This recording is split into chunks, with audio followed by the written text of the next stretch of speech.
Hey guys and girls, my name is Alan and welcome to today's gameplay commentary. As you can see, I've got some more Uncharted 4 multiplayer footage for you to enjoy. Took you long enough.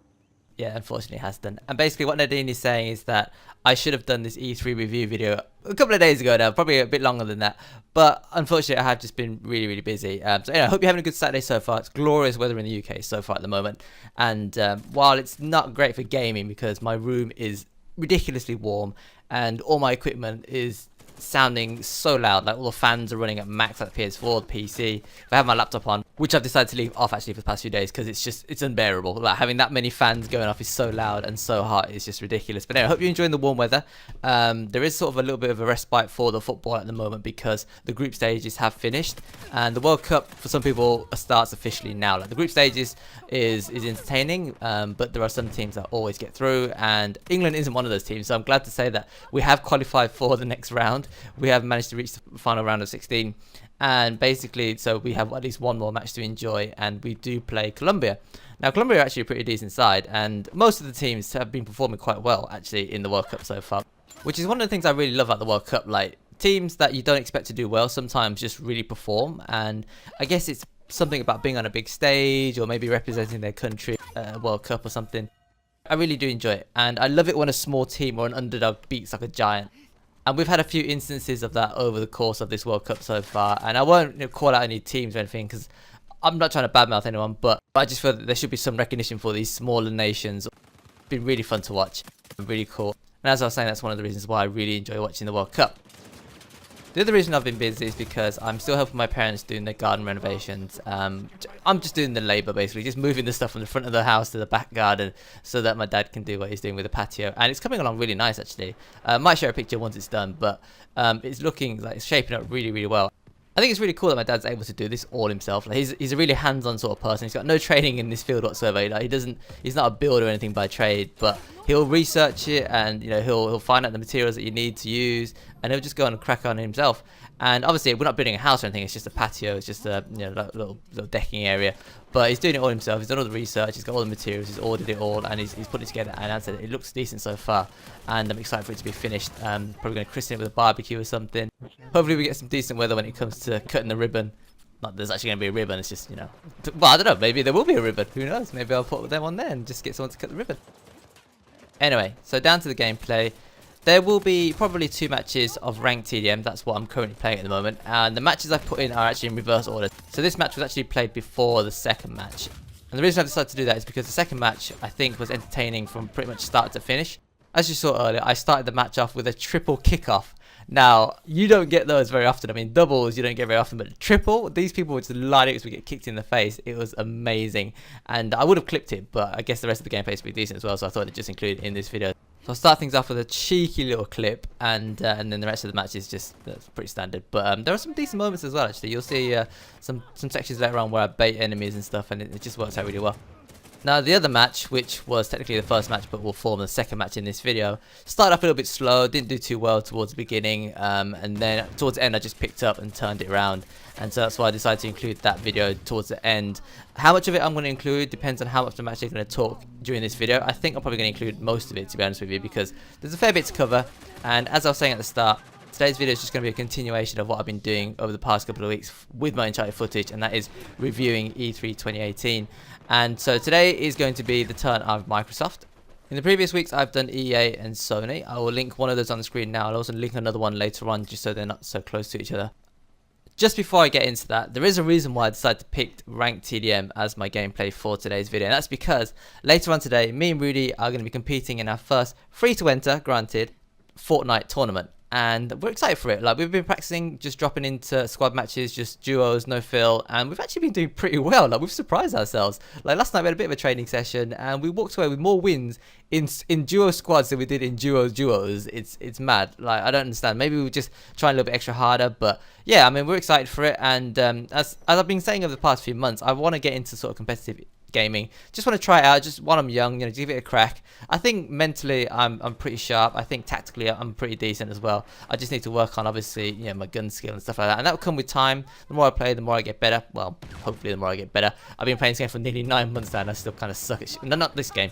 I've been playing Fortnite for nearly 9 months now and I still kind of suck at shooting, so I don't really know what's going on there. But There is a prize at the end of it. Whether or not we get to the end is another subject. And of course, if we do well, or even if I don't do well, you know, if I get decent gameplay, of course I'll be posting it to the channel. So stay tuned for that. Who knows? Maybe later on this week you'll see me in my first ever tourney. As again, free to enter. It's just like anyone can join. There's no money put down or anything like that. So it's just a very casual tournament. But it's our first tournament and my first time in any sort of tournament whatsoever.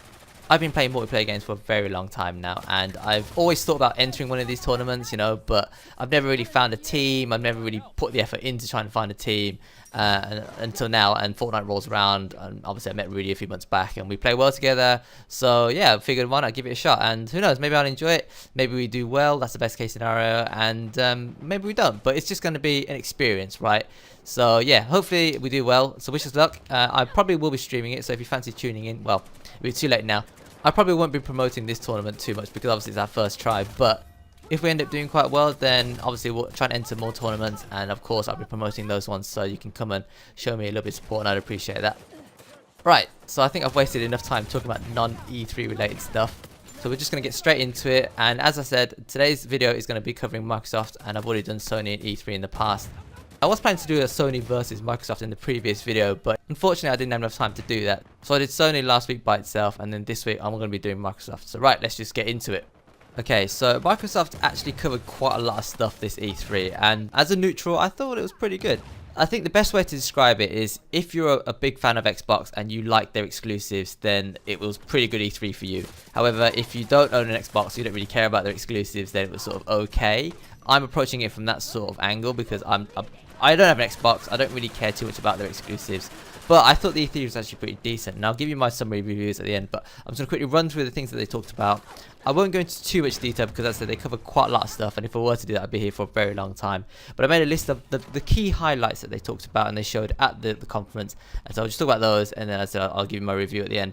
Right, so they opened up with Halo Infinite, which is basically a new Halo game, and the Master Chief is back. Not too much details around it. It was like a kind of a slow start to the trailer, and then it just showed him basically and his planet. So that's kind of cool if you're a Halo fan. And then they went on to say that Microsoft this year at E3 were planning to show 50 games altogether. 18 of those would be exclusives, and 15 of those would be world premieres. Now, they've sort of made a big song and dance about this over the past few years. They like to say they've got exclusive this, exclusive that. Some of them are timed exclusives. They don't always say that. They don't always make it clear. Some of them are available on PC as well. So it's not technically console exclusive. But again, it's just a nice selling point. But they were true to their word. They showed a lot of stuff. And in some parts of it, it was just trailer after trailer after trailer. Granted, not all the trailers were very long. Some of them were 30 seconds. Some of them were teasers. But I guess they were still trailers. And if you hadn't heard about the games, or if you're excited for those games, then this was a confirmation or an announcement. So that's kind of cool. The next big title they talked about was Fallout 76. As the rumours have been going around before the game was actually announced, it is set before all the other games, so it's sort of a prequel. I think this is one of the earlier vaults. Now, I should say that I've never played a Fallout game, and I do want to try and play one at some point. However, I'm not really that big into RPGs. Like, I have a lot of games in my collection which are RPGs. I've just never played any of them. And I don't know, to be honest. I mean, the only thing that I've really played is, I suppose, Mass Effect. That's not the same as some of the other RPGs. I know it's not quite as in-depth, I think. Fallout 76 is obviously made by Bethesda, and Bethesda have their own conference at E3, and they do actually talk about it a lot more. So I will probably cover Fallout 76 in my review of Bethesda. Don't know when the hell that's going to go up. It's going to go up at some point in the future. They did mention though during this segment that Fallout 76 was 4 times the size of Fallout 4. Now, I've never played Fallout 4. It's a game that I heard quite a lot about. Obviously, when it first came out, it was hyped up quite a lot, and I've heard some mixed reviews about it. Is it a game that I probably want to try at some point? I just don't know when I'm going to have time to do it. The next game was a racing game, Forza Horizon 4, and a nice little twist, it's actually set in the UK, and one of the things that they were talking about was the changing of the seasons. So it'd be winter in Scotland, and then they had like rainy spells in the in the marshlands or whatever, and it looked actually really good, like really good. And being a Brit, obviously this is novel for me. I've never played a Forza game though, because it is obviously a Microsoft exclusive title, but it actually looks really cool. Like, you see obviously America and Europe featured quite a lot, but to have a game dedicated set in the UK and to show off our countryside and our changing weather, and granted a lot of the time it's going to be rain, but sometimes we get some nice sunny weather like we do at the moment, and sometimes during the winter we get some nice snow flurries and stuff as well. So that's going to be really cool, I think. Some of this graphics, some of the scenery looks really decent. Microsoft then went on to say that Microsoft Studios have joined / acquired, I don't know what their exact wording was, 5 other studios. Now, Whether or not this was a mutual decision or a hostile takeover, I'm not really too sure. I don't really follow the politics, the business of it all. However, it just means that Microsoft now own more game titles, I suppose, because it's part of their catalog now. The studios are part of their studios, so they own the IPs of those games. They did reel off a list, but I wasn't really familiar with any of them too much. I think there were some of them were indies, some of them were some smaller companies, maybe games I don't really play with, so I'm not too familiar with what they do. But again, generally speaking, if you're a Microsoft fan and Microsoft have bought other studios, that's going to be good for you, right? So maybe stuff to look forward to in the future. The next big announcement was The Division 2. It is a game that I want to really play. The first one, I really want to play it, and then the second one, I want to play as well because it was really good. And basically, they opened the trailer set in sort of a jungle scenery, and I was like, what's going on here? And then eventually they left the jungle scenery, and I think it was the Botanical Gardens, and the game is actually set in DC this time around, so Washington DC, and it's set a few months after the first game, and it's set in summer. So the scenery, the graphics, everything's different because obviously it's not winter anymore. I think it's really cool that they're potentially going to cycle through all the seasons. So they start off with winter, they go to summer, they could go to autumn next or something, or they could just cycle back around again. I mean, I don't know if there's going to be another Division game, of course. I'm just assuming. While I was watching this trailer, I really got a sense of The Last of Us, because obviously if you've never played The Last of Us game, which also, by the way, I do need to jump on again before The Last of Us 2 comes out next year, is that they use a changing of the seasons to progress time. So they go from winter to summer to spring, blah, blah, blah. And I just get that sort of sense with The Division. So it starts off in winter, that was a whole game, and the next chapter, the next iteration is set in summer, so it's progression. And when they were walking through the streets of DC and all the cars were abandoned and, you know, there's just rubbish everywhere, I really got a sense of The Last of Us. Like, I don't know if they took inspiration from it or copied it or whatever, but it just seems to work really well. Again, Ubisoft had their own conference, and I will review them in due course as well. Again, I don't know when it's going to be, but they covered more of The Division 2 in their segment, so I'm going to talk about it during that press conference review. Microsoft then posted a bunch of like indie games and talked about the Game Pass, which again is exclusive to Xbox. You can just play via their Vault or whatever it is, which again is a kind of novel concept, but I don't play the games that I buy, let alone sign up for a service to play other games. Companies seem to be pushing this sort of like subscribing to a service thing quite a lot. I mean, Sony have their own version. I've never really been interested in it, if I'm honest with you. The only reason I mentioned the Microsoft one is because they did say towards the end of the press conference that they're in the process of and currently constantly trying to work on cloud streaming services, so playing games without having the game physically downloaded on your system or as a physical copy, and you can just play via their servers. Now, I mean, in theory that's kind of cool, but I mean, that means you need to have good internet, and it does mean that obviously you're susceptible to things like lag and stuff, and I guess you wouldn't really play multiplayer games like that, but it is something they're working on and they're trying to improve for the future. And I guess it's a big thing for a lot of companies right now, streaming services. So wait and see, but hasn't really quite got me sold just yet. And of course, the UK speeds internet-wise ain't great, so it'd be kind of hard for us to rely on it solely. The next big game was Tomb Raider, or specifically Shadow of the Tomb Raider, which is technically the third game in the reboot series. I really want to play the first one again. The second one, I can't remember if I've played it all, if I'm honest with you. If I haven't played it, I'd like to play that before the third one comes out. The third one is coming out this September. I didn't watch any of the trailer or anything because I wanted to keep it spoiler free, but obviously Lara returns and apparently there's some sort of drama with her or something. So yeah, looking forward to that, and I don't think I'll be playing it this year, but sometime in the future I'll definitely give it a crack. Following on from that, the next big title was Devil May Cry 5, and that's due to be launched in spring 2019. Never played any of the Devil May Cry games personally, but I used to watch my cousin play a little bit, and I don't know, just not really my sort of thing. Hack and slash sort of game, I think, is what they describe it as. Don't know if it's changed in the reboot or not, but not really my sort of game. But again, if you're interested, that is coming out later next year. Then they talked about DLC for Cuphead. Cuphead was pretty interesting last year, actually. It was one of those games where it just really caught your attention. Like, I don't know if I'd play it, but the design of the game, and it's just a throwback to sort of the old style platform shooters, but it's more the graphics that got you more than anything, and it's just really, yeah, it's really old school sort of game. And anyway, there's a DLC coming out for it later next year as well, I believe. Then there was another trailer which led into the reveal of Dying Light 2, and the key thing they were trying to talk about in this game is that decisions affect the overall world. So when you go on missions, again, this is just very briefly talking about it. If you go on missions, you normally have a decision. You can either help the mission to proceed, or you can hinder it by doing a different thing.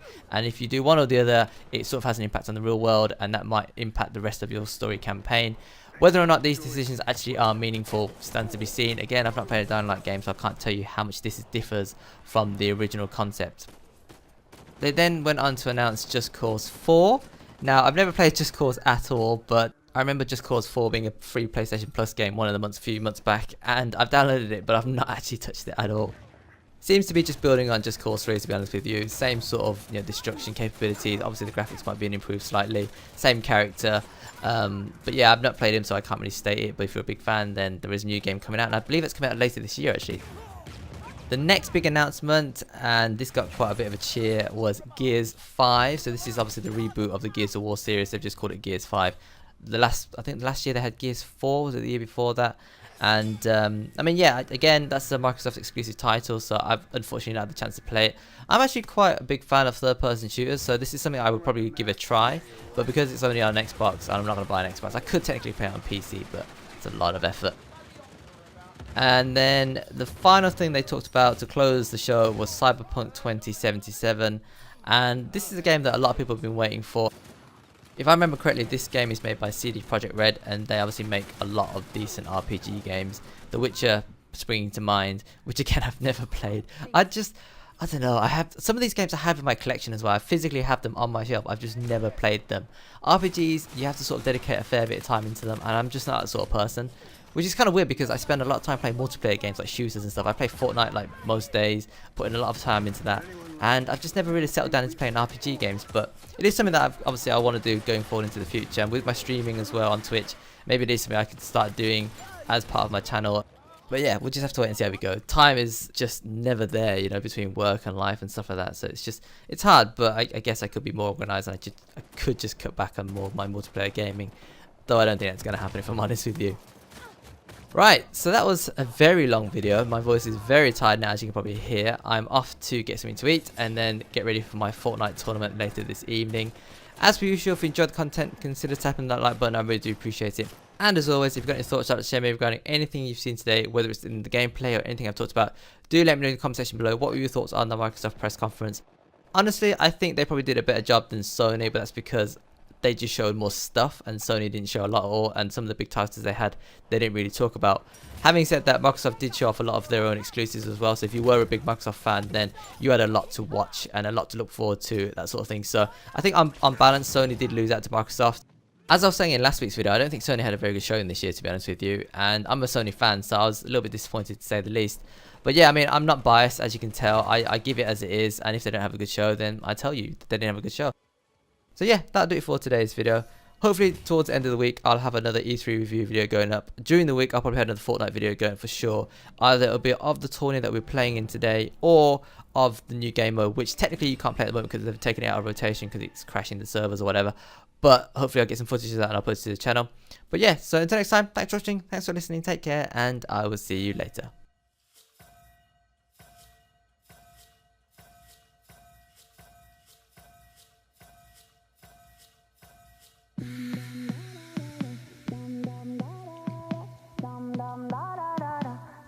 And now it's hard to breathe.